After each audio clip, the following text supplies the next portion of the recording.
যে কোনো অনুষ্ঠানের শেষ পাতে থাকবে মিষ্টি।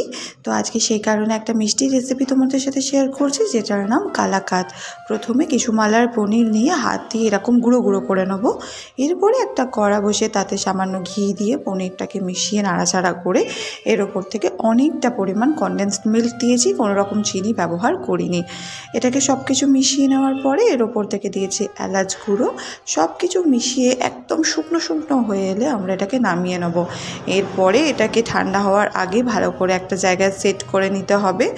ভালো করে চৌকো করে সেট করার পরে এরকমভাবে আমি চৌকো চৌকো করে কেটে নতুন একটা শেপ দেওয়ার চেষ্টা করেছি, গোল গোল করে। ভালো করে গোল গোল করে আমি কিছুক্ষণ ফ্রিজে রেখেছিলাম এটাকে একটু ঠান্ডা হওয়ার জন্য। এরপরে এটাকে বার করে আমি এর মধ্যে থেকে কাজু আর পেস্তা দিয়ে গার্নিশিং করেছি, আর ওপর থেকে দিয়েছি রোজ পেটাল। এত সুন্দর দেখতে হয়েছিল আর খেতে তো ভীষণ সুন্দর হয়েছিল। অবশ্যই বাড়িতে ট্রাই করবে, জানাবে কেমন লাগলো।